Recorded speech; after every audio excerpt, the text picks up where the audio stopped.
All right, let's get right into this. We usually think about these incredibly powerful AIs as just brains, right? Minds that are brilliant with words and code, but they're totally disconnected from our physical world. Today, we're going to look at a huge step toward changing all that. We're talking about connecting one of these brains to actual eyes and hands. So picture this. You're in your kitchen and you ask a robot to grab you a snack. Sounds simple enough for you and me, but think about it from the AI's point of view. How does it connect your words rice chips to that specific green bag sitting on the counter? And then, how does it figure out all the physical moves it needs to make to actually pick it up? That right there, that's the problem we're diving into. And this leads us to this really fantastic idea that researchers call the brain in a vat problem. It's the perfect way to describe a very real limit for so many of today's AIs. You'll also hear it called the grounding problem. I mean, for a big AI, a large language model, or an LLM, a question like this is a piece of cake. These things are absolute geniuses at tasks that live entirely in the world of text. Doing math, writing poems, summarizing articles, you name it, they can probably do it. But, and this is a huge but, here's the catch. For all that brain power, they are totally ungrounded. They don't see or hear or touch the world like we do. For them, the word apple is just a symbol that's connected to other symbols, not to the actual real-world experience of seeing a red, shiny fruit you can hold in your hand. Just take a look at this kitchen.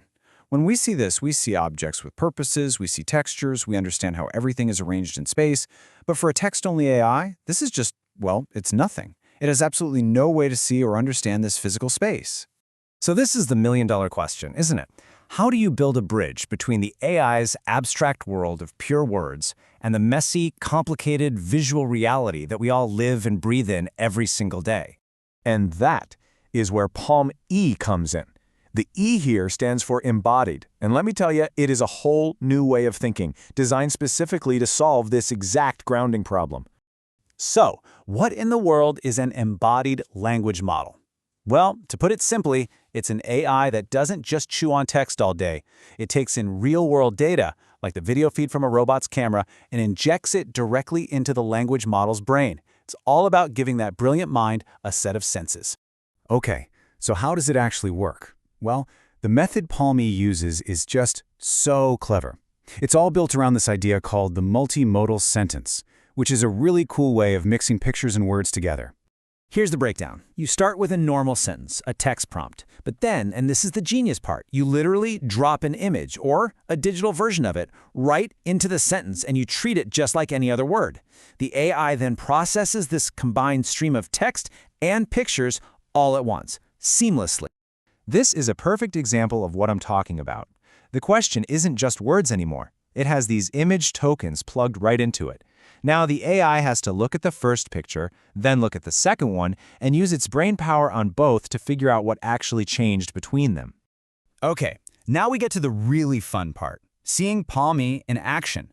What can it actually do with this new ability? I mean, when a robot's brain can think in both pictures and words, what kind of common sense does it start to show? Let's check out the results. Remember that question from before? What happened between image 1 and image 2? Well, by processing both of them, PaLM can correctly figure out the action that connects them. The robot picked up the chips. This shows it's starting to get a basic grasp of cause and effect in the real world. But it gets way more complex. Look here, the task might be something like, pick up the blue block. Seems easy, right?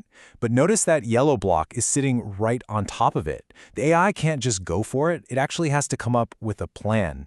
And just look at the plan it comes up with. It creates this logical, two-step solution. It understands the physical problem, the yellow block is in the way, and it makes a plan to solve it. I mean, come on, that is a huge leap beyond just being able to name objects in a picture. And the model's abilities go way beyond just robotics.